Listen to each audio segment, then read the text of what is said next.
Salut, c'est lundi, bienvenue, c'est Louis de chez Infopreneur. Aujourd'hui, nouvel épisode direction Shenzhen, parce que c'est lundi, que c'est la reprise de la semaine de travail, et que si vous avez bien suivi le vlog du dimanche en direct de Hong Kong, eh ben cette semaine, je vais être en Chine parce que c'est bientôt le Chinese New Year et qu'il est temps de discuter un petit peu avec les usines et avec le bureau central d'achat, parce que tout le monde veut faire ses stocks, parce qu'il va y avoir 3 semaines de coupure et que ça va être difficile. Donc pour tous les dropshippers, c'est un peu la période la plus compliquée de l'année, mais pour nous qui travaillons à l'année, c'est le moment un petit peu de pic d'activité, presque plus que le mois de décembre.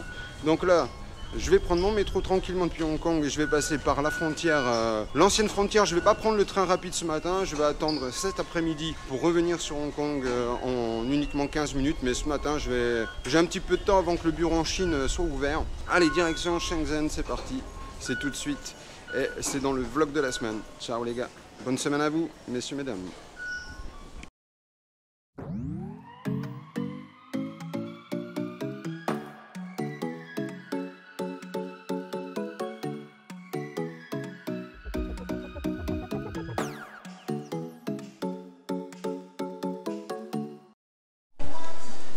Bon, mais ça y est, hop, arrivé à Shenzhen. C'était un peu long ce matin, lundi matin pour passer la frontière. C'était un peu technique. Alors, je vais pas me rendre vers le métro, mais je vais plutôt aller me chercher un taxi. Parce que je sais à peu près où je vais. Donc, écoutez, hein, on va pas faire trop de blabla. Et puis on avance, parti. Aujourd'hui, ça va être au programme vérification de la qualité de certains stocks, mise en conformité de stock FBA pour les clients Amazon. Et puis on va checker aussi sur des nouveaux produits à base de matières nobles ou de matières organiques. Allez, je vous souhaite un bon visionnage et n'oubliez pas de rester jusqu'à la fin parce que j'ai des surprises pour vous. Et donc qu'est-ce que je voulais dire? On est à Shenzhen et je vous expliquais là juste en arrivant au border, c'est-à-dire à la frontière, à la douane, que avec le nouvel an chinois, j'allais vérifier parce que je pense pas que ça soit propre à uniquement la Chine. Je sais que souvent on a associé les Chinois à la mauvaise qualité, mais je pense que dans tous les pays du monde, dès qu'on annonce des vacances, on a tendance à bâcler le travail, à vouloir aller plus vite que la normale. Et donc je vais aller vérifier ça. C'est-à-dire que je vais passer quelques jours entre Shenzhen et puis d'autres endroits où j'ai des lignes de production. Et je vais checker ça. Je vais vous présenter prochainement un nouvel épisode aussi sur, parce qu'à mon avis c'est vraiment quelque chose qui est en phase de développement. Pour nous et mes équipes, ça fait un petit moment qu'on travaille déjà dessus. C'est quelque chose qui consiste à importer des produits européens à destination du marché chinois. Et notamment pour tous les gens qui souhaiteraient faire du branding, c'est-à-dire un produit made in France, qui souhaiteraient introduire le marché chinois, parce qu'il y a de forts potentiels. Alors les secteurs dans lequel on peut voir une bonne émulsion et une bonne percée du marché chinois, c'est notamment tous les produits cosmétiques, les parfums, les produits cosmétiques. Mais je vous ferai un épisode pour ça, parce que je sais que la tendance YouTube, c'est plutôt, on importe, et c'était pas le cas, je me rappelle il y a 4-5 ans encore, quand les gens me demandaient qu'est-ce que tu fais, si je leur disais ouais je suis en Chine et à Hong Kong, je suis à Shenzhen et je travaille dans les usines, on me disait ouais tu fais la contrefaçon, t'importes des produits de merde. Bon, maintenant, il s'avère que c'est un moyen comme un autre d'avoir une activité. Mais j'ai aussi toujours travaillé la percée du marché chinois. Il y a des marques françaises qui y arrivent très bien. Et même dans la téléphonie mobile, il faut pas se méprendre. Donc voilà, mais je vous ferai un épisode pour ça. Tout de suite, je vous laisse aller visiter un petit peu Shenzhen avec moi. Il fait beau. Je suis toujours, comme d'habitude, dans une voiture électrique.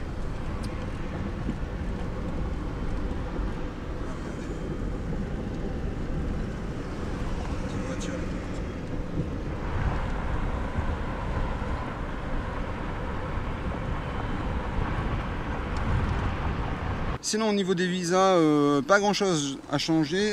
Si, là maintenant les visas on les a en couleur. Maintenant il y a notre photo sur le visa, ça c'est bien. Et puis avant, j'ai vu maintenant aussi qu'on pouvait avoir un visa pour Xiamen, notamment là où je vais dans quelques jours, pour un visa 3 jours. Ça c'est bien, vous pouvez avoir directement en arrivant à l'aéroport de Xiamen. Bon, c'est pas nouveau.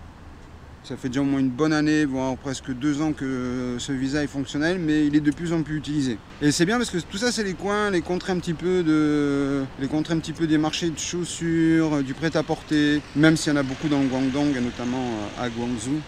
Allez!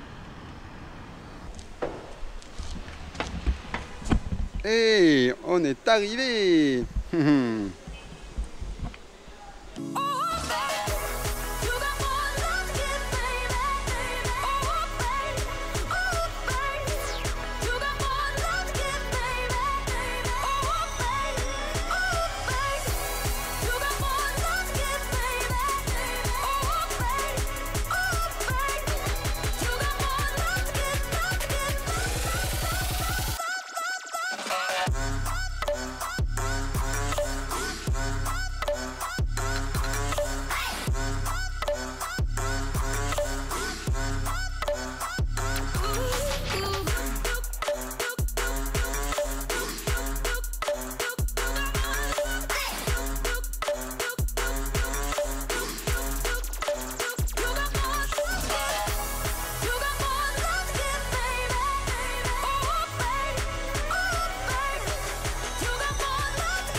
après cette démonstration de produit, pour ceux qui ont pu en voir une partie et qui ont compris ce qui se passait, et voilà, je suis maintenant à la gare.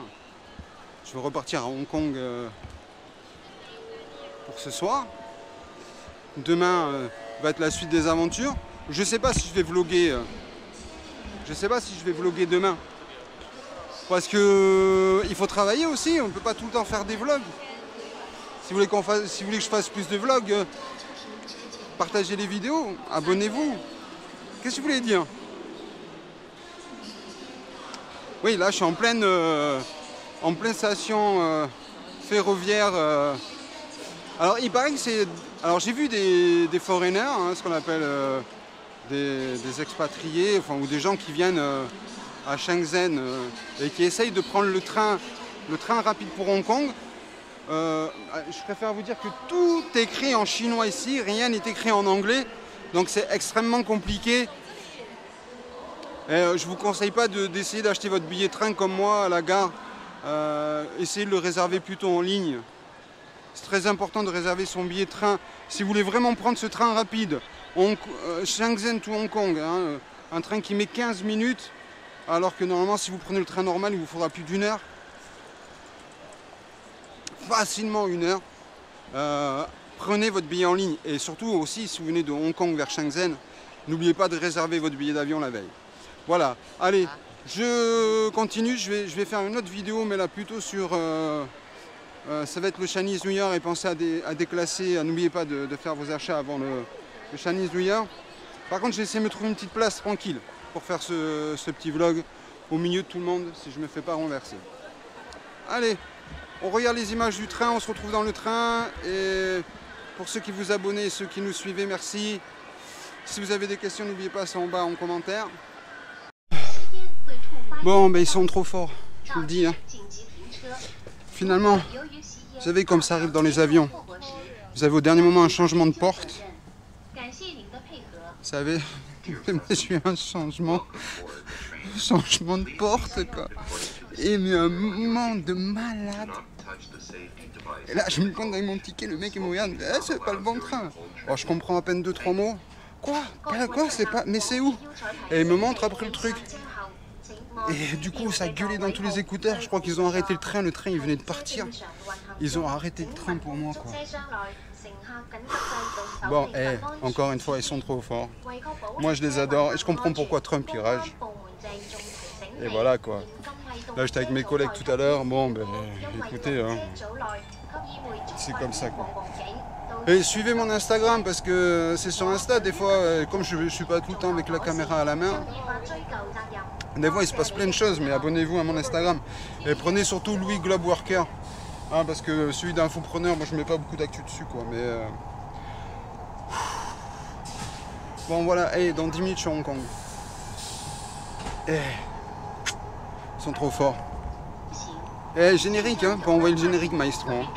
Je vais voir si je vous mets des images, mais je suis claqué, j'avais le pull, le truc. J'avais froid, bon, maintenant j'ai chaud, quoi.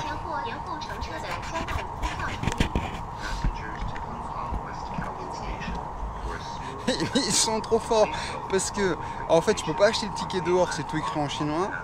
Tu peux pas, tu sais pas à quelle porte, en fait tu sais pas à quel guichet tu dois acheter le ticket. Et puis quand tu arrives dans le train, en fait ils te parlent en anglais, quoi. C'est un truc de dingue. Là on a passé la frontière, du coup ils parlent en anglais, quoi.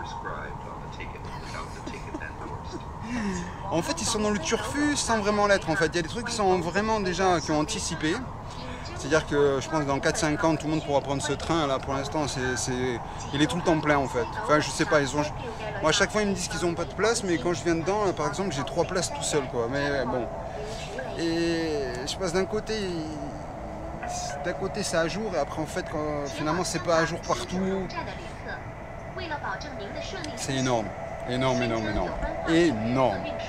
Bon, cette fois-ci, l'aventure du train, j'ai bien fait de le reprendre une deuxième fois. Donc je vous préviens, le Fast Train Shenzhen-Hong Kong, c'est l'aventure systématique. Pas besoin de faire des milliers de kilomètres. Tu prends le Fast Train, t'es tranquille. Et là, c'est pas à peine que je vous montre quoi que ce soit. Hein. Là, de toute façon, on est sous terre. Ça va durer 30 km comme ça et on va ressortir directement dans le centre de Hong Kong. Allez, sur ce générique.